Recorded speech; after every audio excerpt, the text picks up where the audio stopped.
Hello everyone, welcome to my channel. My name is Xony, and today we're going to have some more stories from Reddit. But before we start, it would be so much appreciated if you would subscribe to my channel, like the video if you enjoy it, and maybe leave a comment down below. These simple clicks would mean a lot to the future of this channel and really reward the effort that I put in every day. And now, without further ado, let's go. I met my wife through coworkers 1 year after I got the job. I was 24 and she was 23. We fell for each other right away and maintained good rapport with everyone in the office 3 years of our relationship. We got married and had 2 kids. After our kids were born, my wife started working from home. When they left for college, I planned on starting a new hobby with my wife. We were still in the midst of deciding what to do when her lies became revealed. I arrived home from work late again on one particularly horrible day, exhausted because I had to endure a painfully awkward budget meeting involving a coworker that fancies me. She asked me more questions than anyone else during the meeting, and the way she looked at me as she spoke made everyone else in the room wonder what her intentions were. However, I was a married man that loved his wife dearly and respected the laws of marriage. So even when this woman entered my office to properly ask me out on the date, I kindly declined and showed her my wedding ring. She was surprised and apologized, claiming that she didn't notice my ring before she said she was going through a divorce herself with someone else in the office. She invited me to call her if I ever felt like getting out of the house for a few hours. Fast forward a few months from that day to the day I arrived home from the meeting, where she was clearly still attempting to get my attention. I walked straight up the stairs to our bedroom like I always do, pushing the door open to find my wife having intimate with a man from my office. I involuntarily screamed, which made my wife start yelling in alarm and sent the intruder flying out of our house. Hardly thinking about it, I heaved my briefcase at his head hitting him repeatedly with it as he scrambled to get off my wife. When he managed to stand up, I dropped the briefcase to punch him in the face. My wife ran out of the room, and 2 seconds later, along with her AP, he must have driven home with just his boxers on because his clothes were still on the floor. I sat on the floor in disbelief at what I had just seen. My wife came back into the room, then just cried and apologized, unsure of what else to say. What could she say? I literally walked in on her cheating on me. Eventually, I found the strength to stand up, glaring at my soon-to-be ex as she cleaned up around our bedroom. She was making herself busy because she was waiting for me to tell her what was going to happen. Funny how dependent she seemed. On my word, given the situation, I already knew who she was sleeping with and planned on firing him immediately. It was then that I remembered it was the same man my flirtatious coworker named as her soon-to-be ex. As I choked back tears, I asked her why she did it. She said she didn't know and that perhaps she was getting bored with our intimate life. I told her that wasn't a good enough excuse and that she should have told me how she felt or suggested we try something new. We could have overcome it if she gave us the chance. Well, just as I feared, it turned out this affair was going on for some time without my wife's knowledge. I told her parents what was going on. They wouldn't allow her to come live with them. So I decided to stay in my parents' guest house until I could prove her infidelity in court. I was worried about how I was going to prove it, but that's when my flirty coworker came to my rescue. After I told her I found her soon-to-be ex with my wife, she explained that she was divorcing him because of videos and incriminating texts she found on his computer. They were all between him and a woman she didn't know, but now she knew it was my wife. She apologized that I was going through the same thing as her and that she couldn't have warned me sooner. She provided me with copies of the incriminating evidence to use in court against my wife.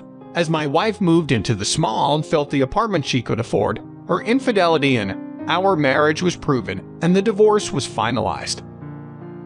She expressed her constant emotional torment and desire to take back everything she had done. Our adult children and her parents haven't spoken to her or visited her.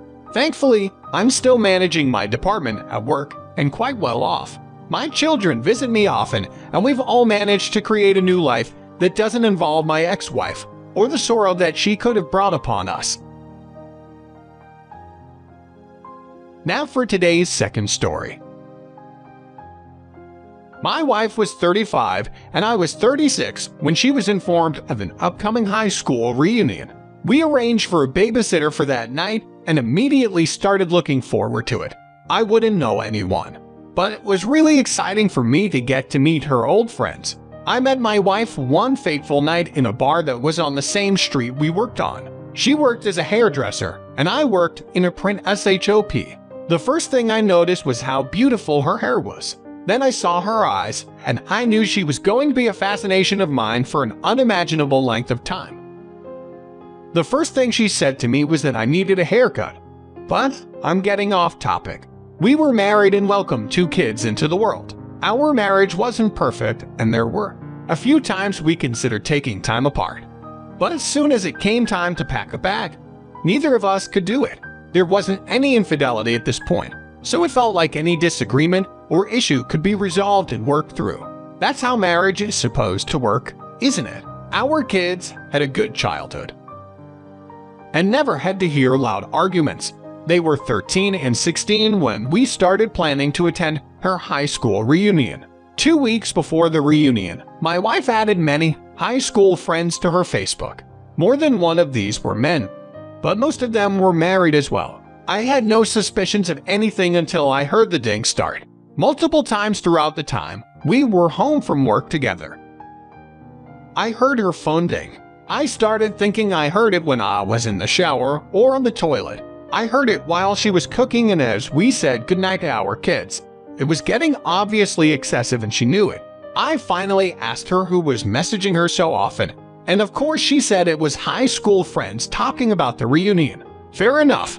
She put her phone on vibrate, so it seemed like the messages suddenly stopped after she fell asleep. One night, I heard her phone vibrate. I stared at the ceiling for 30 minutes before I heard it again and gave in. What I read was unnerving. It was a string of messages between her and a man that would be at the high school reunion. In one of the messages, she mentioned how wonderful and exciting it will be to see him again. In another, she asked if any fun he'd had over the years compared to what they did. He replied that no, he was only able to have that level of fun with her. She responded to that by saying that perhaps they'd have fun at the reunion or sometime after that. He pointed out that this sounded like she'd want to keep seeing him after the reunion, and she didn't deny it. Well, I confronted her about it and she apologized profusely. She said he seemed lonely and like he needed friends. I told no excuse to be talking to him about having fun or continuing to see each other after the reunion.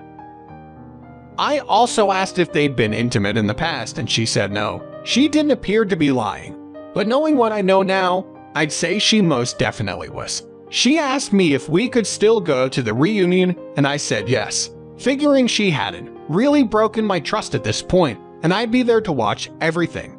Little did I know she continued talking to that man, maybe even more than before. She had her hair and nails done before the night out. During the night in question, it took the man a few minutes to get up the nerve to reintroduce himself to my wife while I stood beside her. I hated the feeling he gave me. He could barely look at me, and I could see how desperate he was to connect with my wife. She looked at him similarly, but with more care about me. She introduced me kindly, but that didn't faze this man. He sat close enough to maintain conversation with her, and throughout the night, everyone drank except me. My wife was visibly intoxicated by the time I had to go to the bathroom. I told her I'd be right back. When I came back out, she was gone and so was he. I looked around and asked one of the women from the reunion where they went. She said they stepped outside for a cigarette. My wife did smoke, but I thought maybe she just stepped outside to keep him company. When I went outside, I didn't see them anywhere. I checked the inside of all the cars in the parking lot. I tried calling her cell phone and she didn't answer. I was stumped and angry. I waited 45 minutes before finally getting a text from her. It read that she'd agreed to go with the man to the gas station down the road, but since they were close to our house, he was planning to Dr. OP her off there.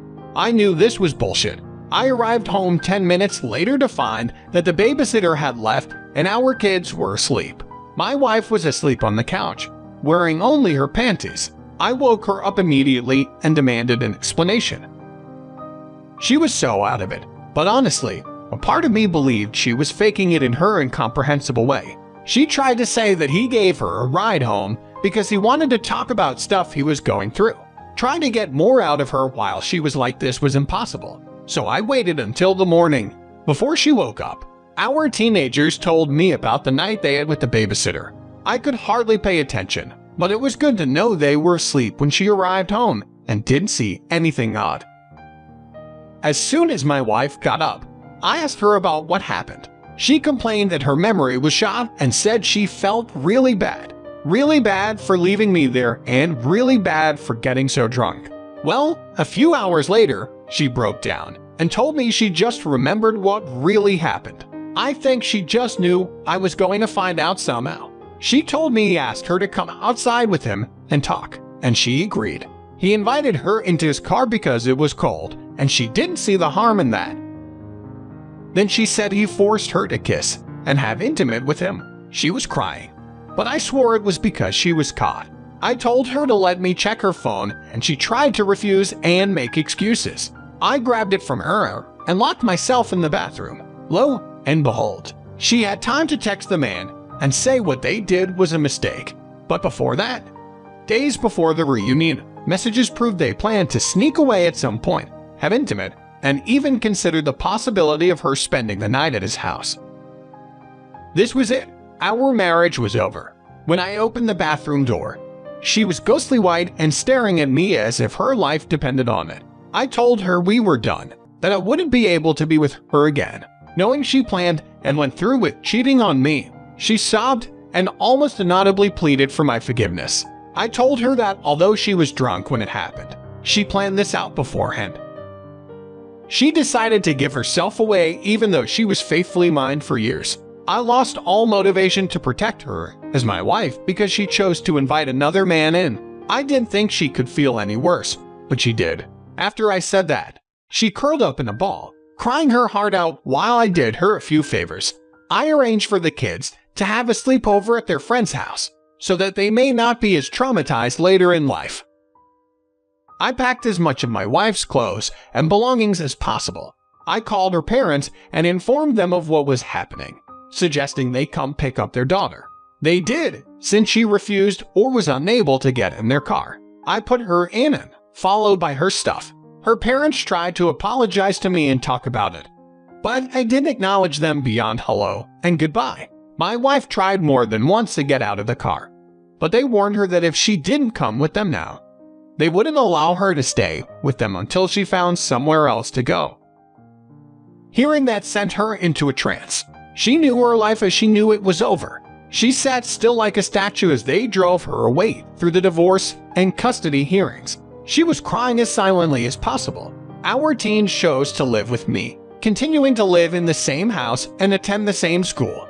Their mom had the decency to admit her wrongdoing and cope with me to the best of her ability. Since years have passed, I'm able to basically be friends with her. I'm thankful to myself every day that I didn't stay with her and try to work it out.